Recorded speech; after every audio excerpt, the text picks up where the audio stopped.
Gracias. Ya comenzó también la grabación. Saludo a los que se están conectando también. Y bueno, antes de comenzar, ya hoy vamos a entrar propiamente con los temas de dinámica. No sé si tienen alguna pregunta de la tarea. Creo que habíamos quedado que iba a ser hasta para la próxima semana, pero bueno, si tienen alguna pregunta, al final de la clase dejamos unos minutos para resolver, ¿no? Si hay alguna pregunta, algún comentario, bueno, pues al final lo podemos ver. Bueno, entonces, el día de hoy primero vamos a hacer una revisión general del panorama sinóptico que hay en el hemisferio norte particularmente, y después ya vamos a comenzar con el primer tema de dinámica. Les voy a, como ahora sí voy a tener que rayar un poquito más, voy a estar compartiendo la pantalla del iPad y luego la de la computadora. Entonces, bueno, esperemos que no sea mucho lío el estar compartiendo desde diferente dispositivo. Pero bueno, al final también esta presentación se las voy a mandar. Esta primer presentación es un poco larga. Vamos a ver si alcanzamos a terminarla el día de hoy. Son por allá 40 y algo diapositivas y son un poquito densas para un poquito poner las bases de la dinámica atmosférica. Más enfocado, voy a tratar de enfocarlo más hacia la meteorología dinámica. Hay una distinción, si uno habla de dinámica atmosférica, dejas un poquito de largo los fenómenos meteorológicos. O sea, claro, dentro de la dinámica atmosférica están los fenómenos meteorológicos, pero voy a tratar de que las explicaciones estén más enfocadas hacia meteorología dinámica, ¿no? Para poder discutir un poquito más los fenómenos y entender la dinámica detrás de ellos. Entonces, las sesiones que nos quedan, todas las sesiones que me parece que son como 9 sesiones más, algo así, pues todas las sesiones, 9, 10 sesiones son de pura dinámica, de meteorología dinámica. Entonces, bueno, vamos a enfocarnos a eso. Sin embargo, no hay que olvidar la parte de meteorología física que hemos visto, porque los conceptos van a salir y van a enriquecer la discusión y el análisis que podamos hacer de las situaciones atmosféricas en escala sinóptica principalmente. Bueno, entonces les comparto la ventana. A ver, déjenme ver si lo logro hacer. Sí. Vale, creo que, bueno, aquí, primero les quiero compartir aquí el Windy como primera aproximación. Entonces, estamos en superficie. Entonces, bueno, aquí en superficie nos da una buena idea de los sistemas de bajas y altas presiones que tenemos, un poquito el patrón de los vientos en superficie, cómo se comporta. Aquí es claro todavía que tenemos aquí los alisios, que tenemos aquí los vientos del este, o los easterlies, y también son claros acá los westerlies, ¿no? Los vientos del oeste, propios de latitudes medias. Entonces, bueno, se alcanzan a intuir un poquito, aunque estemos en superficie. También vemos por acá una baja presión, una borrasca, se llama en España le dicen borrasca, en México creo que ya lo habíamos discutido, le llaman tormenta invernal. Entonces, bueno, aquí tenemos una borrasca, por acá tenemos otra por Reino Unido, luego por acá tenemos otra en Canadá, y bueno, tenemos ahí algunas zonas de baja presión desarrollándose. Si subimos un poquito, bueno, también se nota aquí la ITCZ, la zona de convergencia intertropical, aquí se nota bastante bien.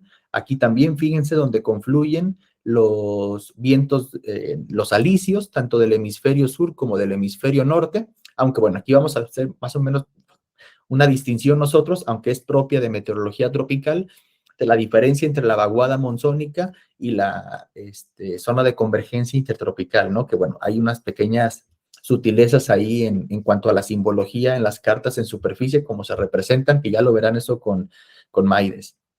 ¿Qué otra cosita hay aquí interesante? Bueno, tenemos aquí la clásica alta presión aquí en el Pacífico, la baja clásica también acá por Alaska, que son prácticamente bajas y altas climatológicas estacionarias que están ahí muchísimo tiempo y se refuerzan, se mueven un poquito, pero básicamente están ahí. Aquí también la alta de las Azores, Azores Bermudas, a veces más intensa, a veces menos intensa la alta presión, y claramente se ve el sentido de los vientos. Entonces, ahora si nos vamos a un siguiente nivel, a 850 hectopascales, el reflejo es muy parecido. De hecho, lo que pasa en superficie es un poco el reflejo de lo que pasa en 850, pero aquí ya nos quitamos el efecto del rozamiento. Entonces, se ve más claro los sistemas de baja presión, las altas presiones. También se ven mucho más claros los easterlies y los westerlies. Fíjense aquí que se ve clarísimo los vientos del oeste y aquí clarísimo los vientos del este. Nos vamos al siguiente nivel, típico, a 500 hectopascales. Aquí es mucho más claro. Ya los alisios no son tan claros aquí, y esto tiene una justificación dinámica, pero los westerlies sí que se ven clarísimos aquí. Y aquí hay una característica muy, o sea, muy interesante, y es que la corriente en chorro extratropical es prácticamente zonal por completo en toda América del Norte. O sea, fíjense que todo el Pacífico, todo el macizo continental y gran parte del Atlántico tenemos una corriente en chorro completamente zonal, o sea que no tenemos componente V, componente vertical, latitudinal, mejor dicho, de estos máximos de viento, y esto tiene consecuencias en superficie y también en altura. A ver, alguien, para ir terminando el análisis, ¿alguien nos puede platicar una de las consecuencias de que la corriente en chorro esté tan zonal, o sea, que no tenga meandros, que no tenga deformaciones? Lo podemos ver aquí en 3D, a ver qué tal se ve. Eso, aquí se ve muy bonito. Sí, adelante, el que guste puede, como no veo sus nombres porque estoy compartiendo, el que guste puede. Sí, no hay, sí, Sí, adelante. no hay intercambio de energía en esa latitud, ¿sí me escuchan? Sí, se escucha, Eliseo. Sí, no hay intercambio de energía a esa latitud donde la corriente en chorro pues es zonal. Eso es, eso es. Justamente la corriente en chorro ahí nos está separando eh, dos masas de aire, particularmente la masa de aire polar, que se encuentra encerrada en toda esta región, y la masa de aire tropical, ¿no? O más cálida, que se encuentra en latitudes, pues, tropicales o subtropicales. Entonces, esto justamente permite que no haya cosas muy interesantes meteorológicamente hablando, al menos en este momento, ¿no? No tenemos vaguadas. Aquí se ve que no, básicamente no tenemos desarrollo de vaguadas en este momento y con este modelo. Y si nos vamos a 250 hectopascales, por ejemplo, se reafirma, fíjense, se reafirma aquí que tenemos la corriente en chorro extratropical bastante zonal. Si esto lo vemos en temperatura, fíjense que tiene que haber algún reflejo. Y es justamente que las temperaturas bajas se encuentran muy concentradas en esta región. ¿Sí? Lo podemos ver aquí un poquito más en altura. Se encuentran aquí las temperaturas más bajas. A ver, bueno, aquí vamos a ver el color moradito. ¿Cuál es más bajo? Sí, el color gris sería más bajo.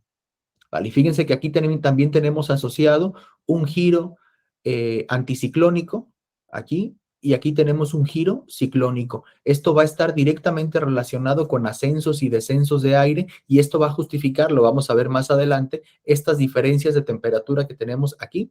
Vean, menos 45 grados, y esta que tenemos acá de menos 64 grados, o sea, como 20 grados de diferencia. Claro, estamos en 250 hectopascales, prácticamente en la tropopausa, o ya entrando en la estratosfera en latitudes altas.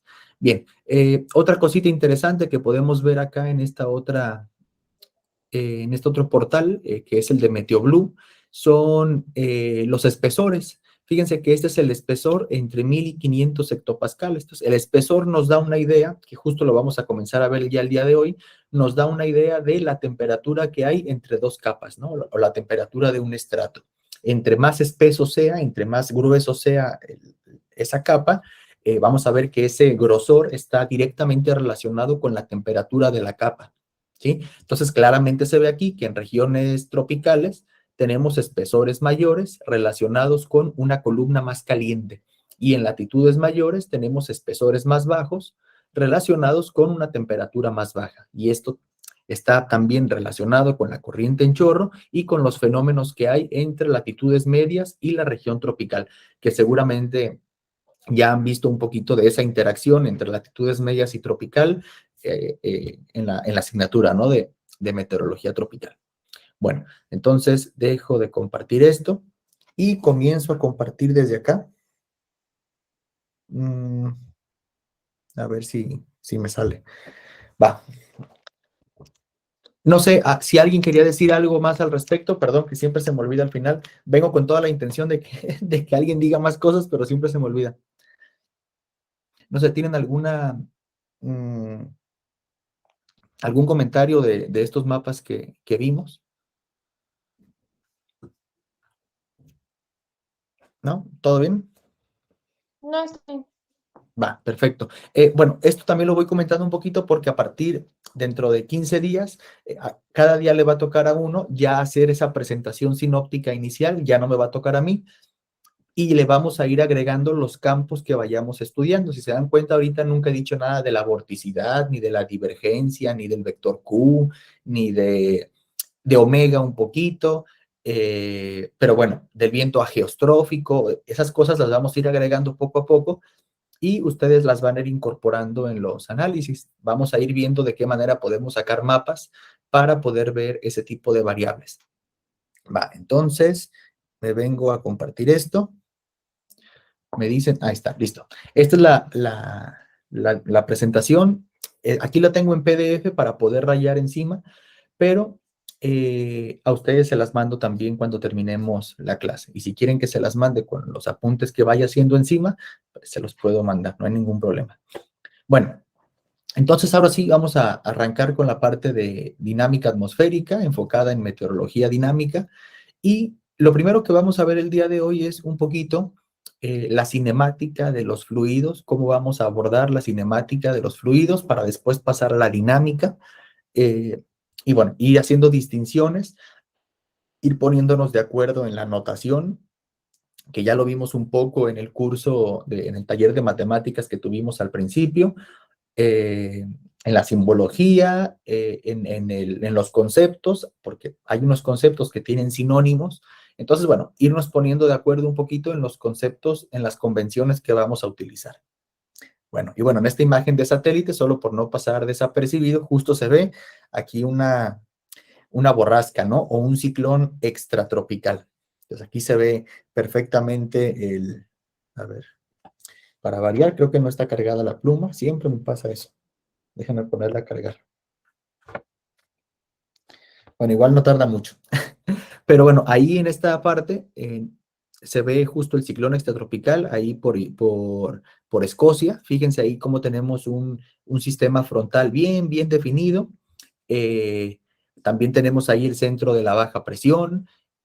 Sobre Europa, a ver, tenemos acá algunas, bueno, no es de un sistema sinóptico propio, pero bueno, sobre más o menos al norte de Italia, ahí por donde están los Alpes suizos, ahí tenemos esa nubosidad principalmente atrapada por la orografía que hay ahí. Y bueno, también por acá se alcanza a ver, creo que es Groenlandia, por acá, Suecia, completamente cubiertos de nieve, ¿no? Los Pirineos aquí también, fíjense aquí entre España y Francia, aquí la zona montañosa de los Pirineos, también ahí se ven las manchitas blancas. Y bueno, entonces ahí solamente como por poner una imagen. Los temas que vamos a estar tratando el día de hoy son, vamos a hablar de la cinemática de un fluido, vamos a recordar un poquito el concepto de derivada total y de advección, ya vamos a hacer un ejemplo más meteorológico, un repaso, y si no es que me lo brinco, de los operadores diferenciales utilizados, para que les quede aquí como nota, ya los hayamos visto. Vamos a introducir un poco los principales análisis de escala que se van a hacer para simplificar más adelante nuestras ecuaciones de movimiento y nuestro set de ecuaciones que van a describir la dinámica. Y si alcanzamos, espero, siempre digo lo mismo y nunca hemos alcanzado, vamos a hablar del equilibrio estático en la atmósfera y aquí es donde va a entrar el concepto de altura geopotencial, espesor, corrección de presión en superficie, ese tipo de conceptos, pensando en una atmósfera estática. O sea, en una atmósfera que no tiene aceleraciones verticales o estas son muy pequeñitas. Entonces, esto ya lo habíamos visto también de alguna manera vamos a hablar del concepto de partícula de aire, porque todo el rato vamos a decir, tenemos una parcela de aire, bueno, pues esa parcela de aire va a estar constituida por partículas. Entonces, lo vamos a definir de la siguiente manera, va a ser una masa fija envuelta por una membrana imaginaria, flexible. ¿Por qué flexible? Porque se puede expandir y se puede comprimir. Entonces, esas partículas van a estar adentro de esa membrana y le vamos a llamar muchas veces parcela o burbuja. El volumen del fluido va a ser de carácter infinitesimal. ¿Qué implicaciones, a ver, qué se imaginan? ¿Qué implicaciones matemáticas tiene que nosotros digamos que nuestro volumen del fluido será infinitesimal? ¿Qué implica eso matemáticamente? ¿Dónde han escuchado esa palabra de infinitesimal? En, en cálculo. Eso, exactamente, Eliseo. Entonces, justamente es eso. Nosotros vamos a tratar el volumen, las superficies como infinitesimales. Y esto la ventaja que tiene es que con la teoría del cálculo, si yo trato mis magnitudes como infinitesimales, teóricamente yo puedo asumir eh, el conocer las características instantáneas, ¿no? Yo puedo conocer las tres componentes de la velocidad instantáneas, la presión en ese momento, etcétera, ¿no? Aunque en la práctica, muchas veces las derivadas no las vayamos a ejecutar en la práctica cuando uno quiere hacer un diagnóstico de la atmósfera, uno no va a hacer la fórmula de la derivada, uno lo que va a hacer es calcular diferencias y dividir, ¿no? ¿Cuánto cambió la presión en cuánto tiempo? Pues tanto, ¿no? ¿Cuánto cambió la temperatura en cuánto tiempo? Pues tanto, ¿no? Y eso nos va dando los gradientes, etcétera. Sin embargo, para formalizar la teoría dinámica, utilizamos el concepto de los infinitesimales. Bueno, vamos a pensar también que el gas se va a comportar de manera continua y homogénea en toda nuestra atmósfera donde vamos a estar trabajando, es decir, que no hay huecos y no hay zonas con características distintas de los gases, van a estar en la misma proporción y se van a cumplir las leyes de los medios continuos, ¿sí? Esas leyes que nos dicen que el aire va a ser un medio continuo, que es como si no tuviera espacios huecos, ¿no? De vacío. O sea, básicamente todo va a estar rellenado por partículas, entonces se puede comportar de una manera fluida. Este modelo nos va a permitir simplificar muchas de nuestras cuestiones de los principios físicos, nos va a permitir simplificarlos y por lo tanto construir matemáticamente su interpretación, ¿no? Es una forma, hay otras formas de hacerlo, pero bueno, esta es la más utilizada en cualquier libro que ustedes vean, ¿no? Hay siempre por ahí algunos autores que utilizan otro tipo de método, sobre todo en los libros más viejitos, pero por ejemplo, este libro que tengo aquí, que a lo mejor alguno de ustedes lo conoce, que es el Haltin-Martin, sí utiliza el concepto de, creo que se ve un poquito ahí borroso, pero bueno, sí utiliza el concepto de infinitesimal, sin embargo, cuando hace sus análisis, eh, no sé, no usa derivadas, utiliza más bien como incrementos y no sé qué cosa. Y hay otros libros, sobre todo los más modernos, que ya se olvidan de eso, ¿no? Entonces, ¿qué elementos vamos a considerar? Siempre nosotros en nuestro estudio vamos a despreciar la masa, no porque la masa no forme parte de la atmósfera. Claro que la atmósfera tiene masa, pero para simplificar nuestros cálculos siempre van a ser asumiendo que la masa es igual a 1, a una unidad.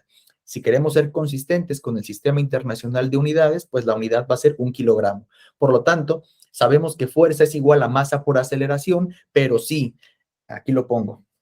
Esto es muy importante, esto es muy importante. Nosotros sabemos que fuerza es igual a masa por aceleración. Lo hago de forma escalar, pero si la masa la asumimos que va a ser igual a 1, sí, adelante, Azaret. O sea, ¿la masa entonces siempre va a ser constante o solo la vamos a despreciar? Eh, la vamos a despreciar en las ecuaciones, aunque en el análisis que hagamos sabemos que hay masa. ¿A qué me refiero? justo a lo siguiente, mira, nuestra expresión de la segunda ley de Newton que vemos desde secundaria dice fuerza es igual a masa por aceleración, pero si asumimos que nuestra masa es igual a 1, lo que sea, esto me va a quedar que fuerza es igual a 1, lógicamente con sus unidades kilogramos por la aceleración.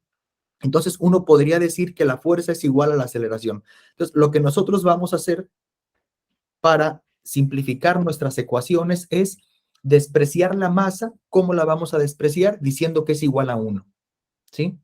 O sea, en el fondo no la despreciamos, simplemente estamos diciendo que es igual a 1. Es como cuando en los que estudiaron física, que en la teoría de la relatividad, por ahí dicen que C, la velocidad de la luz es igual a 1. O dicen, no, pues qué barbaridad, son 300,000 kilómetros por segundo. Te dicen, sí, pero piensa que es 1 y eso te simplifica mucho las cuentas. Entonces, nosotros vamos a hacer eso. Conforme vayan saliendo las ecuaciones, se van a ir dando cuenta cómo vamos a ir trabajando con la masa. ¿Va? Entonces, también tenemos, Gracias. sí, de nada. También tenemos otras propiedades con un valor fijo, con un valor único, como va a ser la presión, la densidad y la temperatura, un valor fijo en cada punto. La temperatura va a cambiar adiabáticamente cuando se desplaza en la vertical. En toda la teoría de la meteorología dinámica que nosotros vamos a desarrollar, vamos a suponer ascensos adiabáticos. ¿Eso qué quiere decir? Que no vamos a tener condensación y por lo tanto no vamos a tener formación de nubes. ¿Por qué? Porque si nosotros tenemos movimientos verticales con intercambio de calor latente, de condensación o de evaporación, tenemos energía que nos va a modificar nuestras leyes de conservación y por lo tanto nos va a romper de alguna manera nuestro esquema simplificado de la realidad. Al decir simplificado quiere decir que esto que vamos a estar estudiando tiene limitaciones, pero también tiene áreas muy buenas que nos permiten diagnosticar lo que pasa en la atmósfera. Después, al final, cuando veamos la teoría cuasigeostrófica, ahí sí que vamos a poder intuir un poquito qué es lo que pasa con los procesos diabáticos, ¿sí? Con los procesos en donde tenemos liberación de calor latente. Pero bueno, eso ya sería un poco más hacia el final.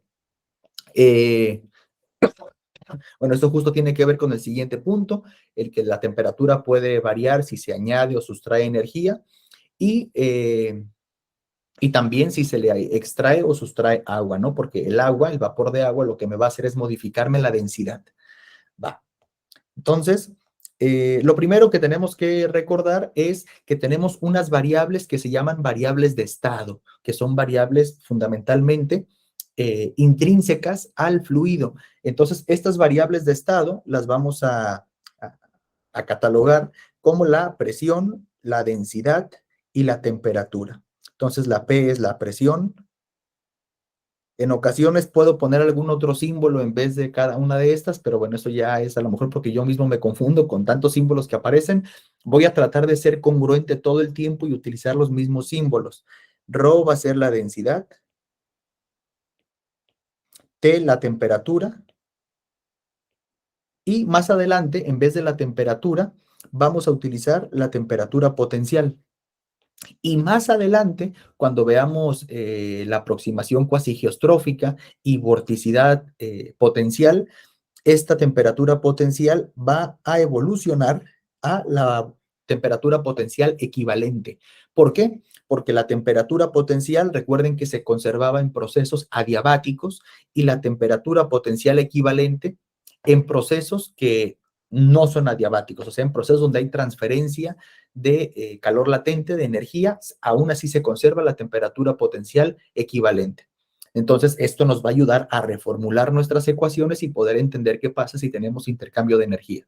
Entonces, estas van a ser nuestras variables de estado. Y por otro lado, tenemos las variables dinámicas. ¿Qué cosa es la variable dinámica? Lo que se mueve, ¿sí? ¿Qué se va a mover? El viento. ¿Y cómo vamos a caracterizar el movimiento del viento? A través de su velocidad, ¿sí? Desde luego, si yo digo velocidad, es lo mismo que decir aceleración y es lo mismo que decir posición. ¿Por qué? Porque ustedes recuerden que si tienes el vector posición r de t, de aquí, y ustedes lo derivan, si ustedes derivan este vector de posición, pues lo que obtienes, ese vector de posición, lo que obtienes es el vector de velocidad. Y si ustedes derivan el vector de velocidad respecto al tiempo, pues lo que obtienes es el vector aceleración. Entonces, posición, velocidad y aceleración van a ser nuestras variables dinámicas. Ahora, estas variables dinámicas se van a relacionar con nuestras variables de estado. ¿Por qué? Pues porque al moverse el aire tiene estas variables intrínsecas, temperatura, presión, densidad. Entonces, al estarse moviendo, voy a estar desplazando las características de estado del aire de un punto a otro. Entonces, aquí es donde se une la dinámica con los conceptos de termodinámica que hemos visto en las clases anteriores. Entonces, tenemos, por ejemplo, aquí algunas ecuaciones de evolución. Por ejemplo, tenemos el vector U que tiene tres componentes, la zonal, la meridional y la vertical. O sea, si lo vemos aquí en tres dimensiones, pues la U sería hacia acá. Ahí se puso el borrador. La U sería hacia acá. La V sería hacia acá. Y la Z sería hacia acá. Perdón, estos ya no tiene vector esto. Ahí. Entonces, ahí tendríamos nuestras tres componentes del vector velocidad. En la mayoría de los casos vamos a hacer una simplificación en una dimensión, o sea, vamos a descomponer el movimiento en U, en V y en Z para simplificar, ¿no? Porque si no nos va a quedar un masacote, una ecuación larguísima que es difícil interpretar. Bueno, otra ecuación de evolución que vamos a ver es la presión, ¿sí? Y este simbolito que está aquí adentro es la altura geopotencial. Entonces vamos a ver cómo la presión y la altura geopotencial están relacionadas también con la temperatura. Entonces esto también se relaciona con la temperatura. Después tenemos la propia evolución de la temperatura y la evolución de la humedad específica. Estas ecuaciones de evolución lo que me va a permitir es después, aunque no lo vamos a ver en el diplomado, poder transitar a un esquema numérico de predicción, ¿sí? Entonces, ¿qué es lo que se hace en un modelo de predicción numérica? Por ejemplo, el GFS, el IFS del Centro Europeo, el UK, o sea, ¿qué se hace en cualquier modelo de predicción numérica? Lo que se hace es, a partir de unas condiciones iniciales, si el modelo es global, a partir de unas condiciones iniciales, de alguna manera se quiere simular lo que va a ocurrir con las variables de estado y con las variables dinámicas en los siguientes pasos de tiempo. Y para eso, ¿qué necesitas? Ecuaciones dinámicas. Al decir dinámico, me refiero a que tengas el tiempo metido ahí adentro, ¿no? Y que te esté diciendo cómo se va a mover esa parcela de aire junto con sus propiedades, temperatura, densidad, presión, en el transcurso del tiempo y del espacio. Entonces, eso básicamente es lo que hace un modelo de pronóstico. Entonces, se tienen que cumplir entonces algunas leyes de conservación. La primera ley de conservación que se tiene que cumplir para que todo funcione bien y nada haga cosas extrañas es la conservación de la masa. Básicamente, la conservación de la masa nos dice que no podemos ni crear aire ni destruirlo. El aire va a fluir simplemente de una región a otra, pero el total tiene que permanecer constante. Esto es más o menos real. ¿Por qué más o menos real? ¿Alguien nos podría decir por qué esto es más o menos real? ¿Por qué no se cumple al pie de la letra? Pues Sí, adelante, porque Eliseo. hay otras, por ejemplo, el rozamiento, otras variables que no lo hace constante. Sí, exactamente.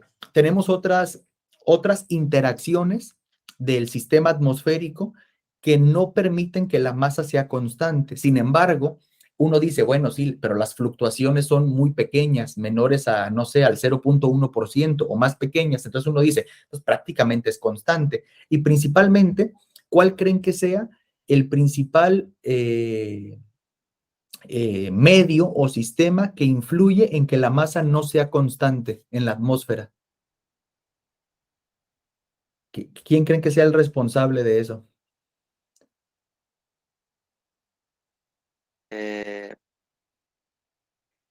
La energía, o sea, puede ser energía, ¿no?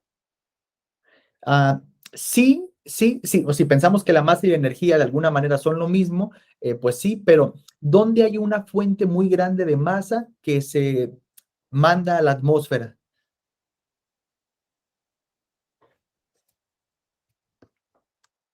en los cuerpos de agua, ¿no? Por ejemplo, en los océanos, eso.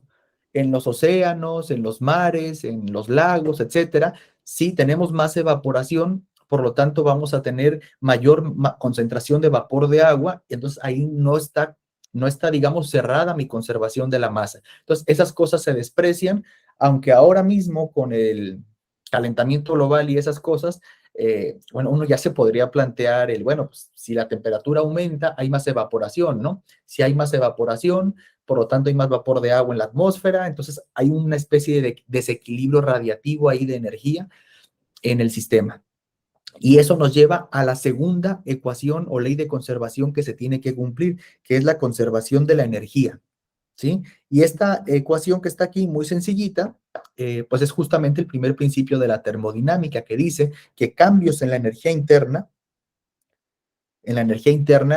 por ejemplo, de alguna parcelita de aire, tiene que ser igual al calor más el trabajo realizado. Y recordemos que este trabajo es desde un punto de vista termodinámico, ¿no? El trabajo tiene que ver con la expansión o compresión que haga una parcela de aire, ¿no? O sea, la fuerza que se necesita para comprimir o para expandir una burbujita de aire. Entonces, se tiene que cumplir el primer principio. Claro, si tú aumentas, generas trabajo, pues tiene que haber un aumento en la energía interna, pero se tiene que compensar eso de alguna manera, por lo tanto el calor tiene que modificarse. O sea, tenemos tres elementos ahí que de alguna manera tienen que jugar, pero tienen que permanecer constantes. Después, lo que nos va a meter el movimiento es justamente la conservación del momento, ¿sí? O básicamente la segunda ley de Newton. Entonces, ¿se acuerdan qué nos decía la segunda ley de Newton desde el punto de vista del momento? Nos decía algo así como que la fuerza era igual a la derivada del momento respecto del tiempo, ¿sí? O sea, que si cambia el momento, recordemos qué cosa era, P era la masa por la velocidad. Entonces, si nos queremos poner más formales aquí, R punto, ¿sí? La derivada de la posición. Entonces, si nosotros vemos que tenemos cambios en esa magnitud, tenemos cambios en el producto de la masa por la velocidad, pues entonces tiene que haber una fuerza que me esté afectando en esa parcelita de aire que se va a estar moviendo, ¿no? Y estos cambios en la velocidad, lógicamente tienen asociada una fuerza, y en la atmósfera esa fuerza va a estar generada por diferencias de temperatura entre dos puntos. Esas diferencias de temperatura me van a generar diferencias de densidades. Esas diferencias de densidades me van a generar diferencias de pesos. Las columnas pesan diferente porque una a lo mejor se hizo más grande porque es más caliente. Por lo tanto, va a pesar más una columna que la otra, y al pesar más una columna que la otra va a haber una diferencia de presiones. Y esa diferencia de presión o gradiente de presión es justo el responsable de generarme estas velocidades del viento. Entonces, bueno, lo podemos ir viendo de esta manera. Entonces, bueno, aquí les dejo, no lo voy a ver porque tiene que ver un poco con lo que ya,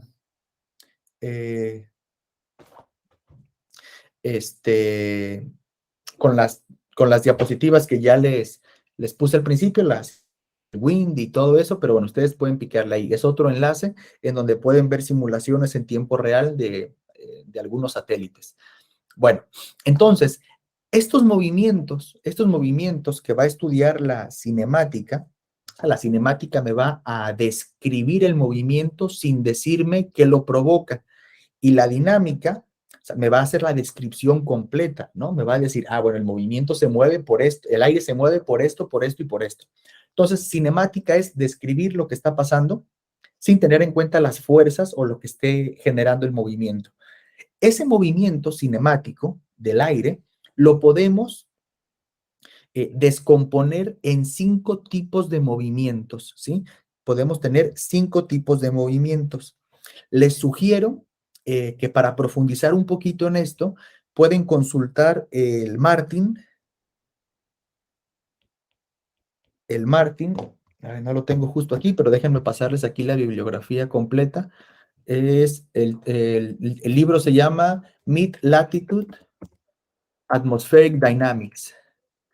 Y es de Mid-Latitude Atmospheric Dynamics de Jonathan E. Martin. Jonathan E. Martin.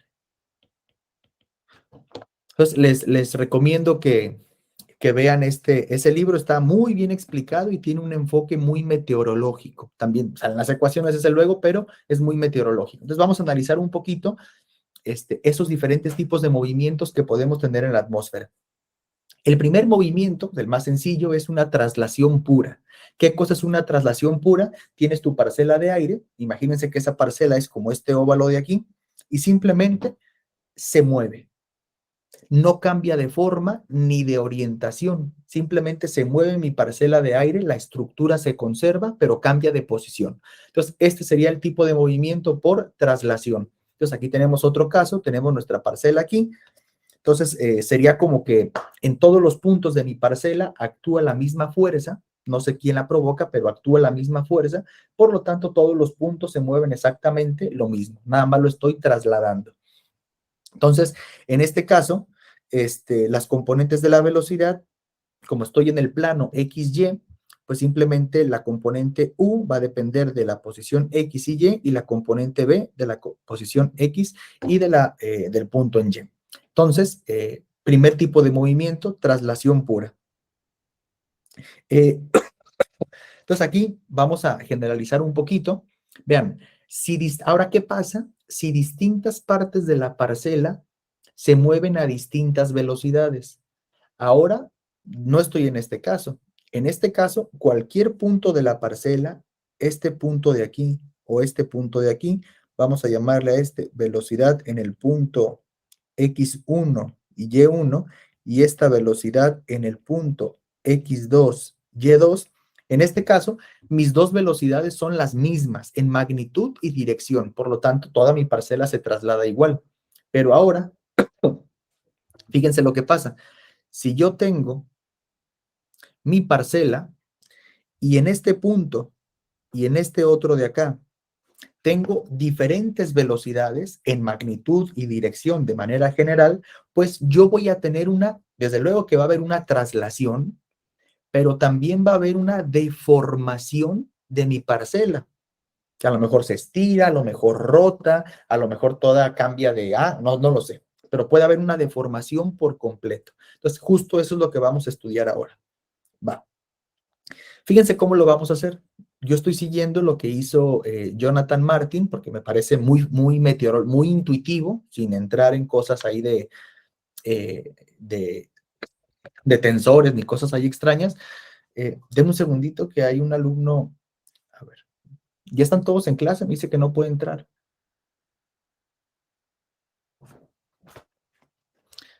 Ya le dije que, bueno, creo que es el mismo. El enlace no cambió, sí. Es el mismo el enlace, ¿verdad? Es el mismo. Sí, es el mismo. Bueno, no lo sé. Va. Entonces, lo que voy a hacer es, voy a expandir en una serie de Taylor. ¿Les es familiar el concepto de serie de Taylor a todos? O si no, lo puedo poner brevemente aquí. ¿A alguien no le es familiar el concepto de expansión en serie de Taylor? Vamos, que si a alguien no le es familiar, no pasa nada, lo pueden decir, no pasa nada. Porque esto es algo que, por ejemplo, yo odio de los libros que te dicen aquí. Sí, hacemos una transformada de no sé qué cosa y tú dices, bueno, ¿y qué es eso, no? Yo alguna vez estudié las series de Taylor, pero la verdad es que no recuerdo mucho. Va, perfecto. Entonces lo digo rapidito y si queda duda, después lo puedo Gracias. explicar un poquito más, Elisa. Va, de nada. Entonces, una serie de Taylor, lo que me va a permitir a mí es aproximar con diferentes órdenes digamos, de exactitud, lo que está ocurriendo en un punto. Por ejemplo, si yo tengo esta función, no lo sé, voy a rayar medio feo aquí. Tengo esta función. Imagínense, esta es mi función f de x. Y yo quiero saber, lo hago así más grande, y yo quiero saber aproximadamente lo que está pasando aquí.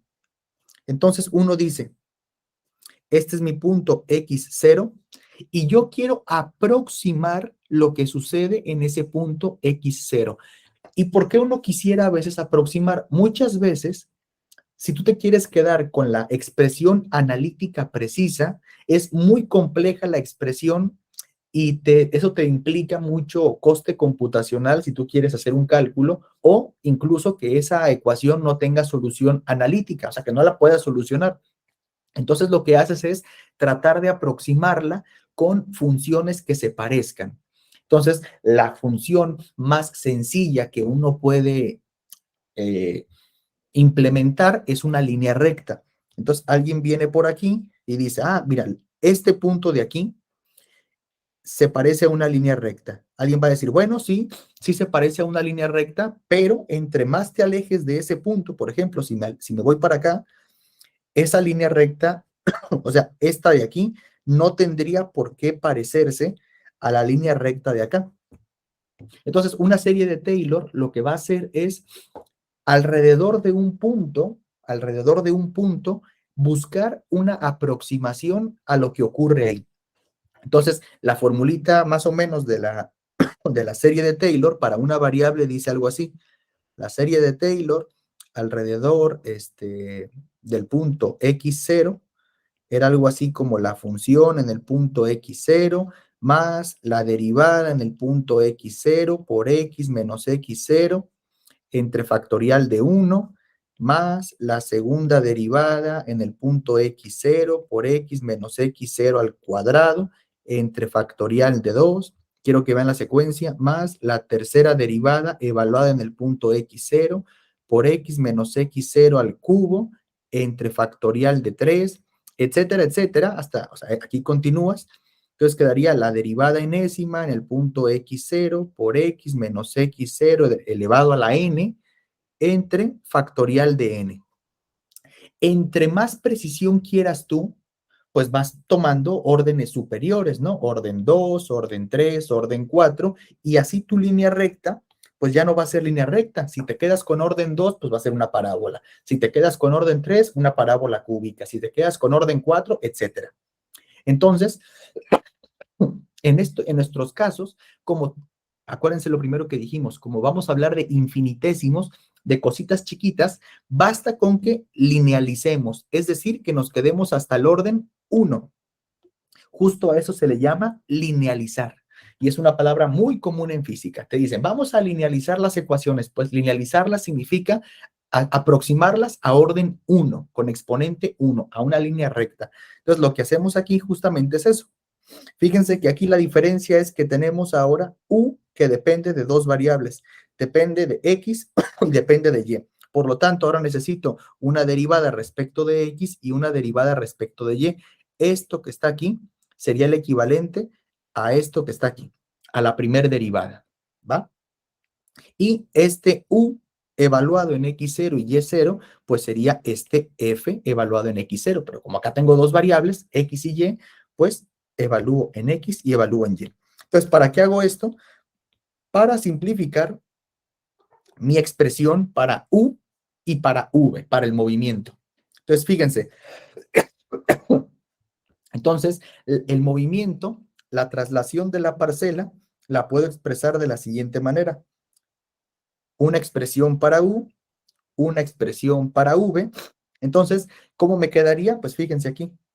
Para u sería la derivada de u respecto de x por el diferencial de x, por la serie de Taylor, y para v, exactamente lo mismo, pero ahora con nuestra variable v. O sea, tengo aquí mis expresiones para u y mis expresiones para v. Ojo, esta sería la expresión exacta. Estas que están aquí son nuestras expresiones linealizadas, ¿sí? O sea, aproximando lo que va a suceder en un punto. Bueno, entonces ahorita vamos a recuperar eso. Entonces dice aquí, el movimiento de cualquier parcela de aire lo podemos describir como esa combinación de 5 movimientos. Tenemos el de traslación puro, que lo acabamos de ver. Después tenemos otro que es el de deformación por estiramiento. Es decir, tú tienes tu parcela, ahorita les voy a poner unos dibujitos, tienes una parcela, tú la puedes estirar en esta dirección o comprimir en esta dirección o la puedes estirar en esta dirección o comprimir en esta dirección. Pues esa expresión, el sentido físico nos lo da esta relación entre derivadas parciales. Ahorita vamos a ver por qué. Entonces tenemos aquí la parcial de u respecto de x menos la parcial de b respecto de y. Después tenemos otro tipo de deformación que es la deformación por cizalla. La deformación por cizalla tiene que ver con los esfuerzos que se aplican tangencialmente en las caras de mi parcela. Entonces imagínense que tenemos aquí, con el libro va a funcionar bien. Tenemos aquí el libro y fíjense que yo le voy a aplicar un esfuerzo de cizalla aquí arriba. Vean. Fíjense cómo se hizo el libro. Estoy aplicando esfuerzos tangenciales y justamente este sería una deformación por cizalla. Y la relación matemática que me da esa cizalla es esta que está aquí. Esa relación de derivadas parciales. Ahorita vamos a justificar por qué, para que no quede ahí como incógnita. Después tenemos otro tipo de movimiento que es la vorticidad. Y la vorticidad tiene que ver con la rotación o el giro de mi parcela. O sea, yo tengo esta parcela y esta parcela puede rotar para acá, puede rotar para acá, o en alguna combinación de todas esas, de todos esos giros principales, de todos esos ejes principales. Entonces, esa sería nuestra vorticidad. Y la expresión sería esta de aquí. Y por último, tenemos a la divergencia, que la divergencia, como ya la habíamos visto, tiene que ver con la salida o la entrada de un flujo. Es decir, si yo tengo esto, una divergencia sería, por ejemplo, que esto empiece como a expandirse, ¿no? Empiece a expandir para todos lados. Y una convergencia sería que esto se comience a comprimir y que a medida que se comprime vaya entrando más hojas, ¿no? Vaya entrando más libro y se vaya apretando. Entonces, la divergencia y la convergencia tiene que ver con fuentes y sumideros de algo. Más adelante vamos a ver que la divergencia justo nos va a dar los ascensos y los descensos. Y vamos a ver todavía más interesante que la divergencia se relaciona con la vorticidad. Sí, por ahí ustedes recordarán un teorema, el teorema de la divergencia justamente, que es un teorema vectorial que nos relaciona el rotacional con la divergencia. Y bueno, desde luego que también el teorema de Stokes. Entonces, fíjense que si yo sigo expandiendo esto que está aquí, si yo sigo expandiendo, no lo voy a hacer porque tampoco es el caso quedarnos con pura física, queremos quedarnos con meteorología. Si yo sigo expandiendo esto, vean que aquí está aproximado. ¿Por qué aproximado? Pues porque me quedé hasta el primer orden. Pero si yo quisiera ser más preciso, pues puedo seguir expandiendo y me voy a dar cuenta al reorganizar todos mis términos que mi componente U del viento la puedo escribir como una combinación de 5 movimientos. La situación inicial, el término de divergencia, el término de deformación por estiramiento, el término de vorticidad y el término de cizalla, tanto para U como para V. Fíjense, para V sería aquí la vorticidad, el término de cizalla, el término de divergencia y el término de estiramiento. Y aquí la traslación pura, ¿no? Que la traslación pura pues es este primer término de aquí. Entonces, ahí tengo mis 5 tipos de movimientos y estos son importantes porque cuando veamos la ecuación completita de movimiento y cuando veamos la ecuación de vorticidad, por ejemplo, y cuando veamos la ecuación omega cuasigeostrófica, la de movimientos verticales, se van a dar cuenta que F1, F2, la vorticidad y la divergencia aparecen por todos lados. Entonces, uno lo puede interpretar si separa en diferentes tipos de movimientos nuestras ecuaciones. Entonces, para que quede un poquito menos abstracto, vamos a ir viendo cada uno de ellos. El primero, el de deformación por estiramiento puro, fíjense que es la parcial, aquí lo voy a poner así, aquí, la parcial de U respecto de X menos la parcial de B respecto de Y. U es el movimiento, la velocidad zonal, horizontal, y V es la componente meridional, ¿ok? No la componente vertical. La componente vertical sería, por ejemplo, aquí, este sería U, este sería V, y W sería la componente vertical, porque estamos en un sistema tridimensional. Entonces, para no confundirnos, U es horizontal, V también es horizontal, pero a 90 grados, ¿no? Es como una si te estuvieras moviendo alrededor de un paralelo y la otra como si te estuvieras moviendo en un meridiano. Va. Entonces, ¿cómo lo interpretamos? Fíjense.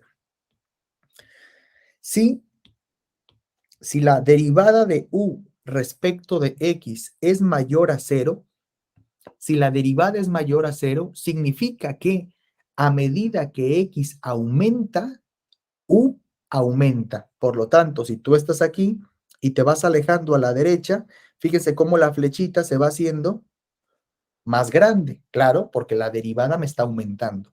Ahora, si la derivada es negativa, significa que a medida que tú te alejas, ¿sí? La velocidad está disminuyendo. O sea, está disminuyendo, pero en valor absoluto está aumentando. ¿Sí lo ven? O sea, es como si yo les digo, si yo me voy moviendo, mi velocidad la voy a ir haciendo cada vez más negativa. Entonces, voy avanzando, voy avanzando, voy avanzando, pero mi velocidad cada vez es más negativa, más negativa, más negativa. O sea, que la flechita se va haciendo cada vez más grande, pero con dirección contraria. ¿Sí? Entonces, aquí tendría un caso, por ejemplo, el de arriba sería un caso de divergencia. Este sería un caso de divergencia. Y aquí tendría un caso de convergencia, ¿sí? Y el mismo análisis lo podemos hacer para la componente V, ¿sí? Para la componente V, si es positivo, aquí tenemos el caso, divergencia, y si es negativo, pues tenemos convergencia. Va. Ahora vamos a ver el concepto, el tipo de movimiento de deformación por estiramiento. Entonces, si partimos de este infinitesimal, de este cubito de aquí infinitesimal, fíjense que sí, ojo con dónde está U. U siempre es horizontal, V siempre es vertical, va. Si U respecto de X es positivo, significa que estoy haciendo más grande mi sección en la dirección X. Por lo tanto, yo voy a tener un eje de difluencia, o sea, o un eje de estiramiento, está difluyendo ahí. Y si este término de acá es negativo, pues lo que yo voy a tener es confluencia o convergencia, lo podríamos ver de esa manera, ¿no? Entonces, mi cubito se estaría, estaría acercándose, ay, no pinta, ¿sí? Se estaría como apretando, ¿no? Estaría llegando del estado gris al estado negro. Ahí está. Entonces, se aprieta en dirección Y y se expande en dirección X. Aquí esto es importante. A ver, ¿ustedes dirían que aquí se está conservando la masa? ¿Se conserva la masa aquí? ¿Qué dicen?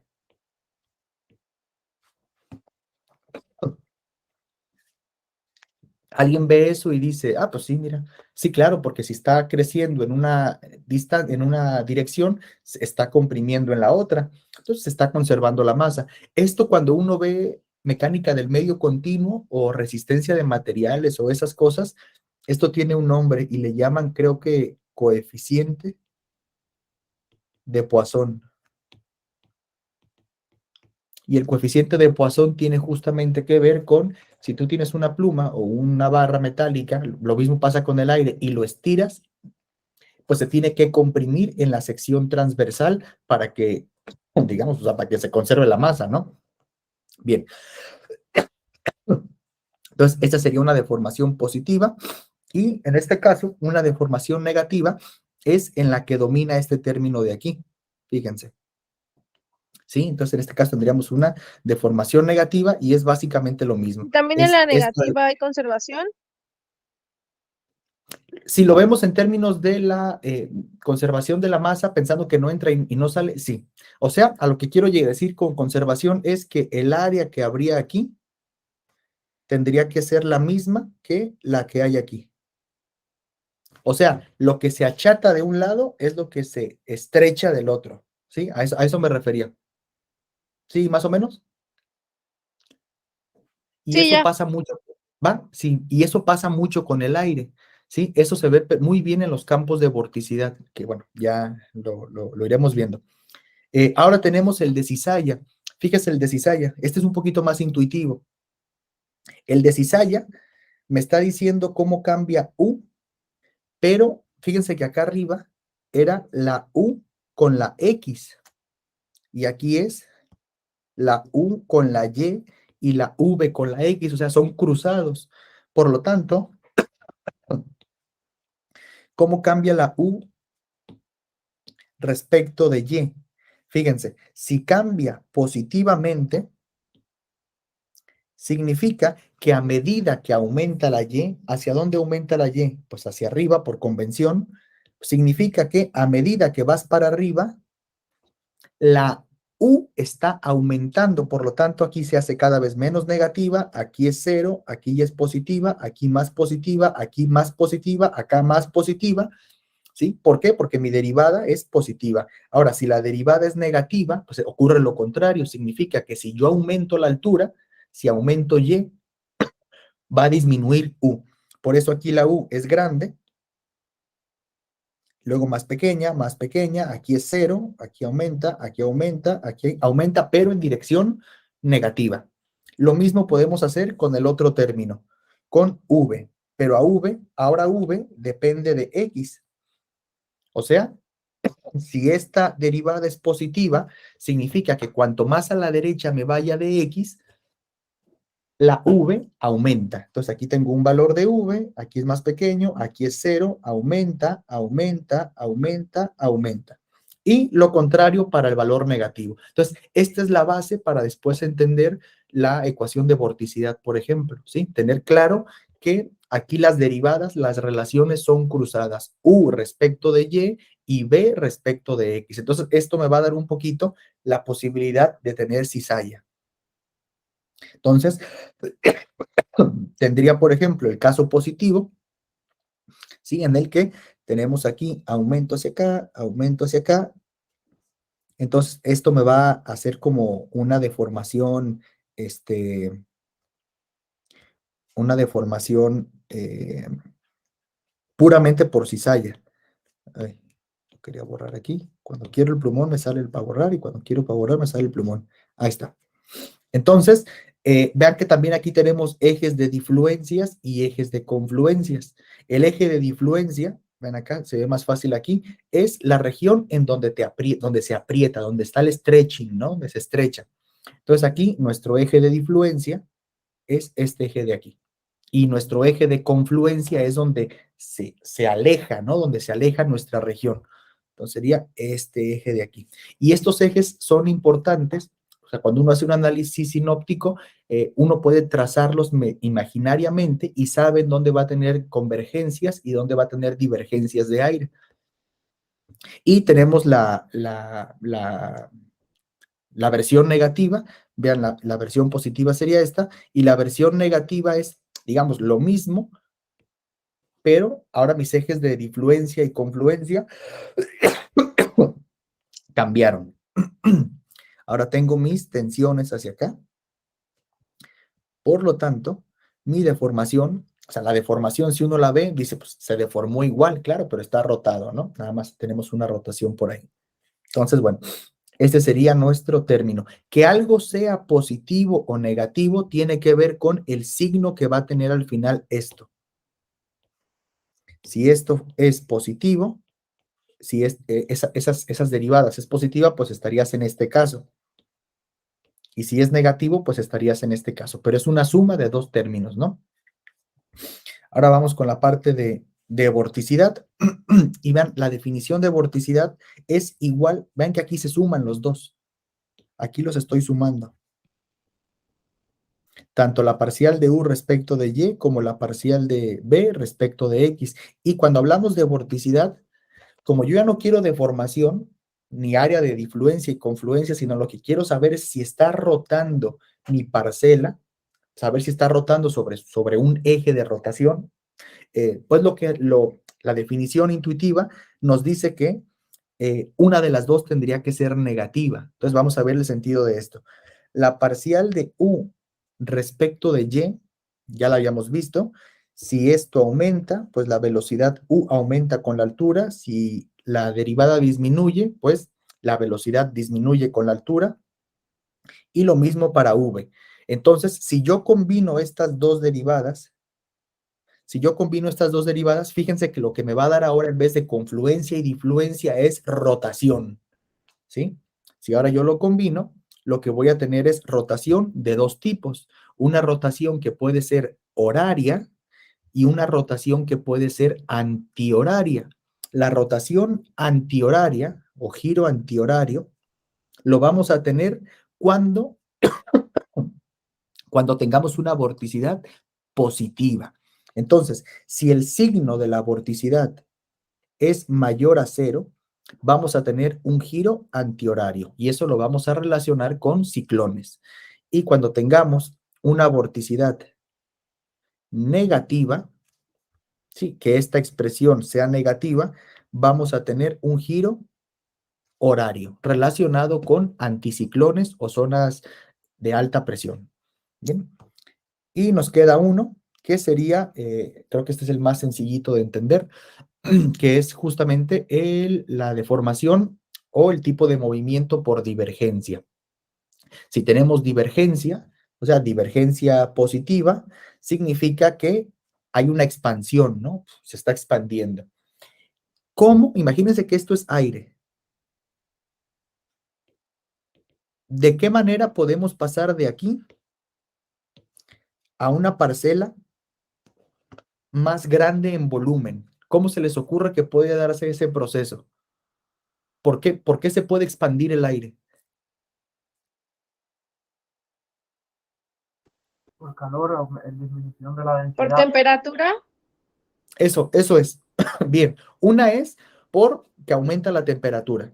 Ahora, ¿de qué maneras puede aumentar la temperatura en la atmósfera? Pues una es que nuestra masa de aire esté pegada a la superficie y por contacto, por onda, o sea, por contacto nuestra masa de aire con la superficie, esté elevando su temperatura, por lo tanto se expanda. Esa es una. Y la otra manera en la que podemos calentar es por liberación de calor latente, ¿no? Podemos liberar calor latente, hay condensación, por lo tanto se libera calor, se expande nuestra burbuja y sigue creciendo.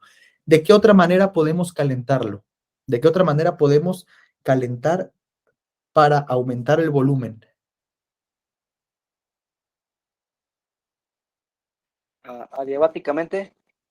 Eso, podemos, si descendemos, muy bien, si bajamos nuestra burbuja, imagínense que estamos en 500 hectopascales y bajamos nuestra burbuja va a calentarse. Sin embargo, ahí tendríamos un efecto ¿Ya lo combinado. acordaste? ¿Por qué? ¿Sí, Eliseo? Fuerza. Se Perdón, quedó. perdón. No pasa nada. Si tenemos nuestra parcelita a 500 hectopascales y la bajamos un poquito, tenemos ahí compresión, supongamos, adiabática, o sea, no hay procesos de transferencia de calor sensible, de calor latente. Entonces, ¿qué pasa? Se calienta, pero al mismo tiempo de que estamos calentando, estamos bajando de nivel de presión y entonces ahí ya tendríamos que sopesar quién gana, si el aumento de la presión que quiere comprimir o el calentamiento que quiere expandir. Entonces ahí tendríamos quién domina. Pero si el proceso es isobárico, o sea, si tú calientas adiabáticamente en un proceso isobárico, tú tendrías una expansión, un volumen que está aumentando, que sería como en este caso. Y contrario en este caso de acá, en el que tú tendrías o bien un enfriamiento, o una compresión, por ejemplo, a temperatura constante isotérmica, pero una compresión, o sea, que está aumentando la presión atmosférica, por ejemplo, en un punto, pues se comprime, aislando la parte térmica porque, pues, sabes que si también aumenta la temperatura, pues también se quiere expandir. Entonces, bueno, ahí es un poquito ahí separar los diferentes fenómenos que puede haber. Entonces, justo ahora, si hablamos de difluencias y confluencias, en los mapas sinópticos, ¿cómo podemos identificar las difluencias? Bueno, como regiones en donde las líneas de corriente en el campo de viento, por ejemplo, se separan. Entonces, eso va a estar asociado con deformaciones en la parcela. Ahí puede haber vorticidad, puede haber divergencias, eso lo tenemos que estudiar. Y también tenemos las confluencias, que las confluencias van a ser cuando nuestras líneas de corriente se aprietan. Esto pasa y se ve muy, muy bien cuando uno sube a una montaña. Cuando uno va a una montaña, el viento suele ser más intenso en la parte superior de la montaña que abajo. ¿Por qué? Porque hay confluencia del aire, ¿sí? Entonces, tienes más líneas de corriente que se aprietan en la parte superior, por lo tanto, tienes convergencia. Y si tienes convergencia, para que se cumpla la conservación de la masa, la única manera es que la velocidad aumente. Y para que lo que entre de un lado de la montaña salga por arriba, entonces tiene que aumentar la velocidad. Entonces, eso se aplica también, por ejemplo, en el jet streak, en el chorro, en brisas de montaña, etc. Bien, entonces, bueno, aquí están estas definiciones. Ahora, tenemos dos tipos de descripciones, la lagrangiana y la euleriana, ya habíamos dicho un poquito de eso. La lagrangiana va siguiendo a la partícula. Si tenemos una partícula, entonces tú le pones a la partícula un chip que le va midiendo la velocidad, por ejemplo, U, V y W, y la temperatura y la presión, lo que quieras. Entonces la partícula se va moviendo y el chip te va mandando la información de la partícula, pero en cada punto en el que está. Un ejemplo, pues son los sondeos meteorológicos que hemos hecho. Entonces la descripción lagrangiana, en ocasiones la vamos a usar, sin embargo, es complicado estar siguiendo cada partícula de manera separada, así que lo que hacemos es tomar un punto fijo y ver qué pasa en ese punto, ¿no? Estar viendo qué pasa en ese punto en el tiempo. Entonces, justamente aquí las ventajas, pues conoces la evolución de una partícula y puedes saber justamente cómo se está moviendo, ¿no? Desventajas. Necesitas un montón de sistemas de coordenadas, uno para cada partícula. No cuantifica la interacción entre las parcelas, entre los grupitos de aire. Imagínense que tengas poquitas partículas, bueno, pues te va a quedar un lugar inexplorado grandísimo. Y es difícil cuantificar las características de todo el fluido de esta manera. Entonces tenemos otra descripción, que es la descripción euleriana. Por ejemplo, las estaciones meteorológicas, ¿no? Y la descripción euleriana lo que va a hacer es, en un punto fijo, va a estar midiendo las características de la parcela que pase por ahí. Velocidad, por ejemplo, una estación meteorológica sería el caso perfecto de una descripción euleriana. Y bueno, las ventajas, que teniendo el mismo sistema de coordenadas va a ser válido para todas las partículas, es más fácil cuantificar. Y bueno, y el fluido lo ves como si fuera un todo, ¿no? Tú tienes tus diferentes redes de observaciones, entonces tú puedes ver el fluido como si fuera justamente continuo, ¿no? Como si estuviera, cómo está cambiando su evolución de un punto a otro y no justamente una partícula. Y justamente esa es la debilidad. No se puede seguir la trayectoria de la partícula, por ejemplo, en los contaminantes. Si ustedes han hecho cosas de contaminación y calidad del aire y todo eso, pues se van a dar cuenta que ahí este enfoque no funciona mucho, porque lo que tú quieres saber es justamente ver las concentraciones donde se acumulan de ozono, o de CO2, o de nitrógeno, o de algún nitrato, no lo sé.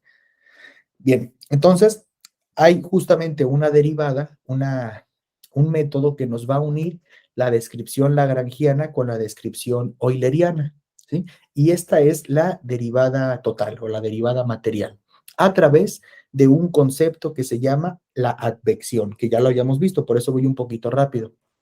Entonces, supongamos que tenemos una cantidad cualquiera, Q, que puede ser temperatura, densidad, o sea, presión, lo que sea, una concentración de un contaminante, lo que sea. Entonces, si derivamos respecto, fíjense que yo tengo aquí Q, entonces lo que voy a hacer ahora con Q es derivarla. Entonces, derivo Q respecto del tiempo de T.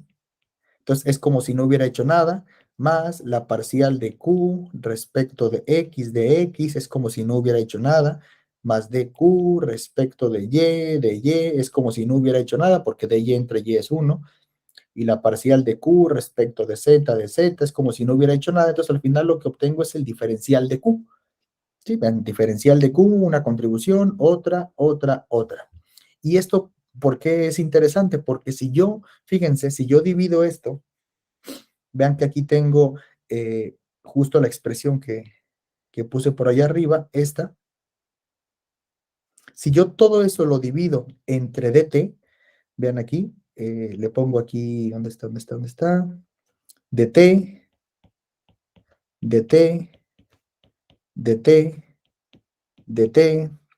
dt, o sea, todo lo divido entre dt, pues aquí me queda dt entre dt es 1, dx entre dt, o sea, es la u, la velocidad zonal, dy entre dt es v, la velocidad meridional, y dz dt es w, la velocidad vertical. Entonces, lo que obtengo es una relación entre mi marco de referencia que va siguiendo la partícula, el marco que va siguiendo la partícula, ahí va siguiendo la característica de la partícula, con su posición, ¿sí? O sea, con lo que le está pasando a la partícula al avanzar en dirección X con cierta velocidad U, al avanzar en dirección Y o con componente Y con cierta velocidad V, y al avanzar verticalmente con cierta velocidad W.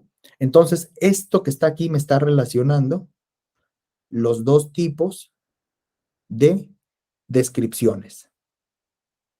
Sí, entonces a esto le vamos a llamar justamente la derivada total, y es muy importante quedarnos con esta parte de aquí, que ya lo habían dicho antes, es la advección.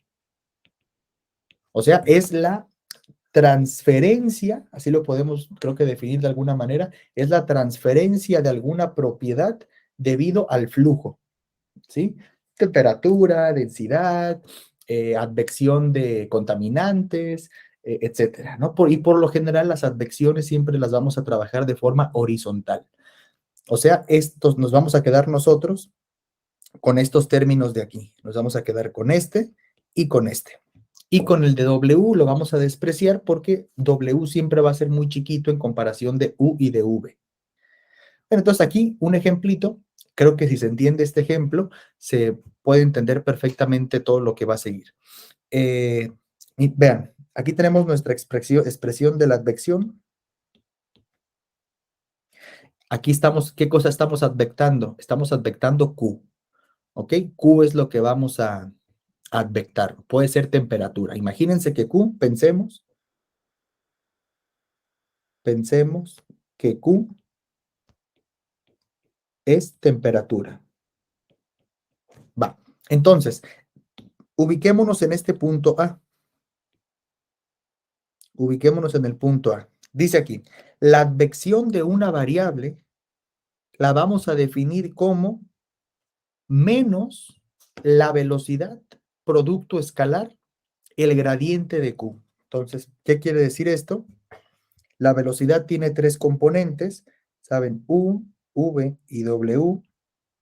Producto escalar, el gradiente de Q, pues es la parcial de Q respecto de X, la parcial de Q respecto de Y, la parcial de Q respecto de Z, respecto de Z.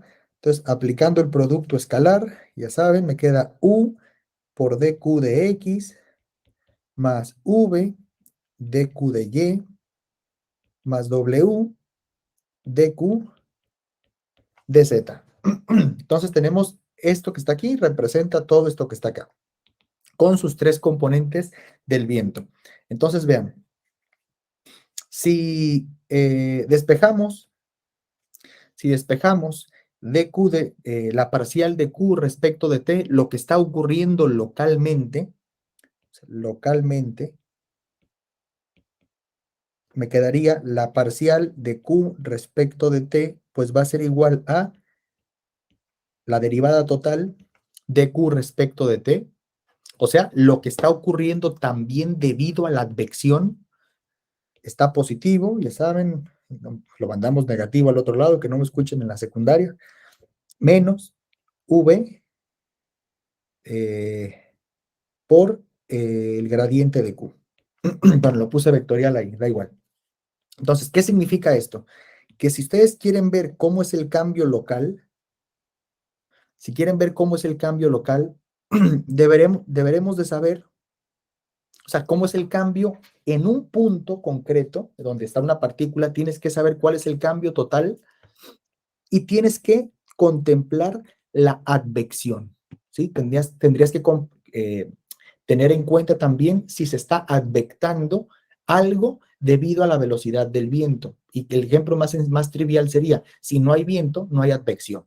Si U es 0, V es 0 y W es 0, aunque tú tengas allá una temperatura altísima, como no hay viento que me esté trayendo, que me esté advectando esa temperatura altísima, pues no va a haber cambios locales debido a ese cambio en la temperatura que tendrías para allá. Y ahorita vemos un mapa y con eso estaríamos terminando. Entonces, nos queda esta expresión de aquí, que es justo la que pusimos aquí arribita. Entonces, vean, si sopla viento del norte, acá está el norte, tenemos viento del norte, vean la flechita en qué dirección va, tenemos viento del norte, viento de acá, tenemos viento, pues nuestra velocidad v es negativa, u es 0, ¿sí? Nada más tenemos advección en la dirección meridional. Entonces tenemos viento del norte. Entonces vean, como v aquí es negativa, ¿sí? Como v es negativa, y fíjense el gradiente de Q, ¿hacia dónde aumenta el gradiente de Q? El gradiente de Q aumenta ¿hacia dónde? ¿Hacia el norte o hacia el sur? Vean Q, ¿hacia dónde aumenta? Q, acuérdense que era la temperatura. ¿Sí, Eliseo? Aumenta hacia el norte. Eso es. Q aumenta hacia el norte. Entonces, Q es positiva hacia el norte. Q aumenta hacia el norte. Sin embargo, o sea, el viento ¿de dónde está soplando? Del norte también. Entonces, vean aquí. Quiero que vean esta expresión y díganme si les hace sentido o no. Aquí me dice menos. ¿Por qué menos? Aquí está. Menos la velocidad, pero de por sí la velocidad es negativa. Entonces, menos y menos, tenemos un más. El gradiente de Q es mayor a 0. Desde luego que es mayor a 0 porque Q aumenta hacia arriba. O sea, Q tenemos ahí un aumento. El gradiente es positivo en esa dirección. Por lo tanto, déjenme borrar esto.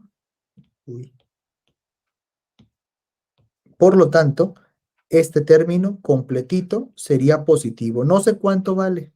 No sé cuánto vale. Pero lo que sí sé es que será positivo. Y esto tiene todo el sentido del mundo. Lo voy a pintar así. Esta masa de acá está más caliente. Esta masa de acá es más fría. No sé cuánto, pero más fría. ¿Y el viento de dónde viene? El viento viene del norte.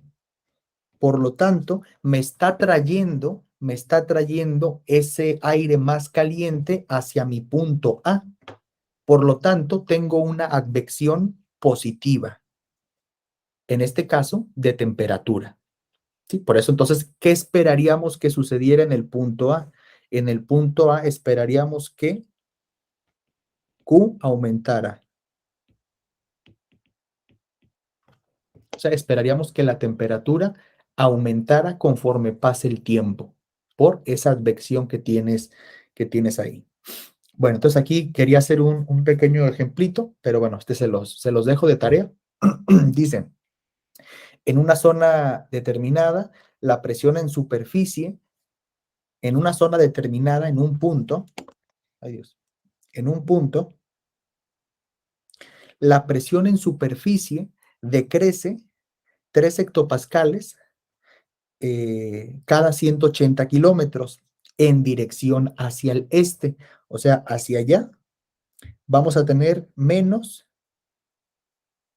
3 hectopascales cada 180 kilómetros. O sea, cada que tú te mueves para allá 180 kilómetros hacia el este, reduces 3 hectopascales la presión. Un barco que se desplaza en esa misma dirección por la zona a 10 kilómetros por hora, entonces aquí hay un barco que se desplaza hacia allá a 10 kilómetros por hora, observa una caída de la presión de 1 hectopascal en 3 horas. ¿Cuál es el cambio de la presión sobre la isla que rodea al barco? Entonces, fíjense que ahí tenemos ya dos datos. Un dato de algo que se está moviendo, que sería la parte lagrangiana, y un dato puntual, local, fijo, en el que me está diciendo cómo está cambiando la presión. Entonces, bueno, aquí les pongo una pistita. Aquí tenemos el cambio que va sintiendo el de 1/3, ¿quién era? Que va observando el barco. Tenemos la velocidad a la que se está moviendo el barco, que es como si fuera la velocidad del viento. Eso es lo que va a estar advectando, en este caso presión atmosférica. Y tenemos el gradiente de presión. ¿Cómo sé que el gradiente es este? Pues porque el gradiente me va a decir el cambio de P, no respecto del tiempo. El gradiente me lo va a decir respecto de X o respecto de Y o respecto de Z. Entonces, eso tiene que ser un gradiente, porque el gradiente no es respecto del tiempo, sino respecto a la posición. Va. Entonces, piensen esto, tómenle si quieren captura de pantalla. Creo que acá sí tengo la respuesta abajo y no se las quiero mostrar. Entonces, tómenle captura, no me lo tienen que mandar, háganlo y lo discutimos la siguiente clase. Por lo pronto, quiero compartirles un mapa acá del Windy para que vean ese término de advección, cómo lo veríamos en el mapa. Entonces, fíjense, ahora estos días que pasó, de hecho ahorita estamos teniendo temperaturas anormalmente cálidas en Madrid, justamente por culpa de las advecciones. Entonces me voy a ir a 850, que aquí vean, aquí está perfecto, se ve perfecto aquí. Entonces, de hecho, ahorita estamos, no sé, como a 20 y algo grados, cuando en la climatología deberíamos estar como a 12 grados, algo así. Entonces tenemos anomalías. Fíjense, el viento proviene del sur, o sea, viene acá del Sahara, ¿no? Viene acá, tenemos viento de Marruecos, de Mauritania, de Senegal, del Sahel, de todo por acá. Entonces, ¿qué nos está induciendo eso? Pues una advección positiva de algo, en este caso de temperatura. Puede ser de humedad también. Bueno, de humedad un poquito más hacia la costa, pero lo que tenemos entonces aquí, claro, como viene del Sahara, del desierto, la advección de aire pues es seca, ¿no? Fíjense, 22% de humedad. Acá menos, todavía 17. Entonces estamos teniendo una advección de aire seco y de aire cálido en este momento. Ahora, ¿qué esperaríamos para esto? ¿Cómo lo podemos ver? Si nos vamos, por ejemplo, a 500 hectopascales, aquí se ve todavía más la advección, a ver, en temperatura, ahí, en viento, eso es, ahí se ve. Los días anteriores también se veía muy claro, sí. Teníamos aquí una vaguada que no se movía de aquí y justo en la posición en la que estaba, nos estaba advectando aire cálido. Ahora, ¿qué necesitamos para que baje la temperatura? Necesitamos una advección, pero del norte. Entonces, fíjense qué va a pasar, por ejemplo, creo que lo vi más para acá, a lo mejor más. Lo vi. Creo que es el GFS el que me deja ver más días. a lo mejor en altura. Ya estaba, por aquí. Ya estaba muy meandrizada ahí a ver, un poquito más atrás. Ahí. Eso es, por ahí se está viendo ya. Fíjense cómo aquí ya tenemos advección del norte. Entonces, aquí, ¿qué esperaríamos? Que las temperaturas también ya sean más bajas en superficie, bueno, cerca de superficie. Eso es. Entonces, ya se perdió un poquito esa señal de aire cálido proveniente del Sahara, ¿no? Como reflejo de lo que está pasando en altura. Bien, entonces con eso terminamos el día de hoy. Sí, no alcancé a ver todo lo que queríamos ver. Les voy a mandar hasta donde nos quedamos las diapositivas para que lo puedan ver con calma, sobre todo si les causa un poquito de ruido la parte de las ecuaciones. Traten de desarrollarlas ustedes, no es complicado, son 2, 3 pasitos que no puse ahí para que no se atiborraran las diapositivas, pero traten ahí de desarrollarlas, sobre todo lo que no les alcanzó a hacer clic. Y si tienen preguntas sobre eso, la siguiente clase podemos arrancar desde ahí. ¿Sí? No sé si tengan alguna pregunta antes de que entre ahorita Maides, o no sé si es que ya entró. Yo, profe, Sí, adelante. quiero saber cómo puedo accesar a las diapositivas y a los videos de sus presentaciones. No te mandé el correo con la semana pasada. Un correo me mandó la semana pasada. ¿O no te lo Creo mandé? que no. ¿No? Creo que no. Okay. Mándame, si quieres, escribe tu correo en el chat. Hola, Maides, ya voy. Ok, ahorita se lo escribo. Sí, escríbemelo ahí y ya lo copio. Según yo lo hice la semana pasada, pero igual se me olvidó. A ver, probablemente sí. Me mandó el correo para la tarea de que teníamos que hacer con el anaconda y esos. Ah, ese sí te lo mandé. Ese sí me lo mandó, sí. Ok. Entonces, bueno, entonces ya lo tengo y ahí mismo a ese correo te mando las notas de lo que presenté ahorita. Sí, por favor. Se lo agradezco Sí. mucho, profe. No, de nada. Igual Bueno, nos vemos. Muy bien. Vale, Hasta luego. gracias. Hasta Bye. luego. Sí, Azaret, adelante, antes de que... Igual a los demás nos va a mandar la presentación, ¿verdad? Igual por correo. Sí, se las voy a mandar a todos. Ok. Va. Ok. Gracias, profesor.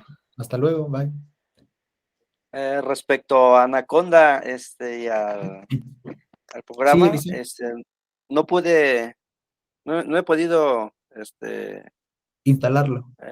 instalarlo, pero yo creo que sí, en esta semana, si no ahí le escribiré. Me escribes y si quieres nos podemos ver algún día por la tardecita para ayudarte. Ok, gracias. Sí, de nada. Adelante, perdón, Mayres. Sí, Elsa y... No se preocupen. Sí. De hecho, para que tengan unos minutitos, les dejo hasta las 10, ¿vale? Para que ellos también se levanten, vayan hasta el bañito y todo. Me voy a desconectar, ¿eh? A las 10 me conecto. Buen día a todos. Perdón. Profesor, le quería decir si no podemos hacer en la semana como aunque sea media hora, para unas dudas de Anaconda y del programa y todo. No sé si podamos, bueno, no sé si se pueda, como para los que tengamos dudas, que nos pueda dar una hora o media hora. Sí. ¿Qué les parece? A ver, el día, ahorita aprovechando que Maides nos dejó aquí, ¿qué les parece el día, el martes a las... A ver, déjame hacer el cambio de horario. A lo mejor por ahí en su hora de comida, tal vez, para que no le chuve con su trabajo. 3, 4, 5, 6, 7, 8, 9. No sé, ¿qué les parece como a las 3 de la tarde, hora de allá? Me parece bien. Sí, que es más o menos como la hora de la comida, ¿no? Sí. Va, entonces aquí lo Sí, voy a está poner. bien. Sí, y hay Profesor. cambio de horario. Ay, de veras. Cambio de horario, una hora. Es con respecto al Zulu, vamos a estar a 6 horas. Gracias. Entonces, está bien, no importa, lo pongo a esa hora y tomo en cuenta el cambio de horario, ¿ok? Sí. Oiga, profesor, yo también tengo una duda, porque yo ya instalé los programas y eso, y vi mis datos, pero específicamente no sé qué tengo que hacer con los datos que me dio. ¿Voy a hacer lo mismo que usted hizo en el programita que nos mandó, con los datos que me está mandando? Sí, con el archivo que te tocó a ti, te pudo haber Ajá, tocado, creo que el Puerto de, Vallarta. no, me tocó el de la Ciudad de México. Entonces, Eso. con esos datos voy a hacer lo mismo que usted hizo. Sí, lo mismo, y hay que Ajá. agregar una cosita más porque yo no calculé ni la proporción de mezcla ni el punto de Oh, rocío, creo, y habría que agregar eso, pero todo lo demás ya proporción está de calculado. mezcla y punto de rocío lo debo Sí, agregar, ¿verdad? Punto de sí. rocío. Ok, ya estoy ahí en eso. Gracias, En eso, profesor. si no, lo intentas ahora y si no el martes, pues les ayudo, ¿no? También a calcularlo. Sí, sí, muchísimas gracias. Sí, no, de nada. Hasta luego. Hasta luego. Gracias. ¿Alguien más? De nada. No, Gracias. creo que ya. Muchísimas gracias, profesor. No, a Bye. ustedes, que estén bien. Bueno, hasta luego. Bye. Hasta luego. También voy a ver si me encuentro el libro el Jonathan Martin, en PDF. Yo lo tengo en físico, pero no me acuerdo si está por ahí en PDF porque, no sé, me parece que es un muy buen libro de meteorología dinámica. Y si me lo Profesor, encuentro, yo lo tengo, pero nada más son 337 hojas, así de chiquito es el libro. es uno que tiene, déjenme, Sí a lo ver, tengo en PDF, pero se me hace que está muy pequeña la cantidad de hojas que tiene el libro, no sé si sea correcto. no me acuerdo, es que como no estoy en la universidad, no lo tengo Ah, aquí, ok, no se preocupe, sí, pero deben igual. ser, sí, no son tantas, deben ser No son como, tantos. Ah, ok, perfecto, sí. sí, no son Sí, tan, no sí, está tan gordito, es este. sí. Que está muy bien. Con el Holton y eso, les diría que es un libro muy pomposo. Yo les diría que ni se metan con el Holton. Ah, sí, sí. De hecho, he intentado leer el Holton y no, creo que Sí, todavía el no es. Holton está bien para la primer parte, pero ya después, no sé. Sí. Sí, adelante, Azaret, sí. Oiga, yo tengo ese libro, el de Mira Altitud, pero solamente está en inglés, ¿verdad? Porque lo tengo en inglés en PDF. ¿O alguien Sí, lo tiene en español? sí, no sé. Yo Porque hay también lo tengo términos que sí están medio, o sea, que sí ocupas como saber bien. sí, yo también lo tengo en inglés. No sé si hay por ahí alguna traducción. No lo sé. Pero Bueno, Ah, no, yo no lo he encontrado en español, pero Azaret, algunos términos con el profesor Vargas he tenido que auxiliarme para ver exactamente qué significa ese término. Luego te ok. paso el correo del profesor o es su WhatsApp para que te puedas comunicar con él. No, yo creo que sí lo tengo. De hecho, o sea, yo en mi colegio traducimos como un capítulo, pero yo lo anduve buscando después en español y no lo encontraba. Entonces, que bueno, si alguien de casualidad lo tenga en español, pero si no, igual sí está bien así. sí, y luego Gracias. también está otro. Ya la notación es un poquito viejita. Digo, está un poquito desactualizada la notación, pero para interpretar cosas está bien, que es el Haltiner Martin, Y ese sí está en español. Bueno, creo que Ah, está ese ahí no lo medio, tengo. está medio desenfocado. Este está en español y este que he estado revisando está muy bien porque este también es muy meteorológico, o sea, no se pierde tanto en cosas ahí de las ecuaciones, sino que este es el Linsen. Si alguien también por ahí lo ve, se los recomiendo. Es Dynamics in Atmospheric Physics. Ahí. Bueno, igual se los mando ahí los nombres para ver si los pueden encontrar en internet. Bueno, ahora sí, ya Sí, nos vemos. profesor. Hasta luego. Gracias, Bye. profesor. Hasta Bye. luego, gracias. Gracias.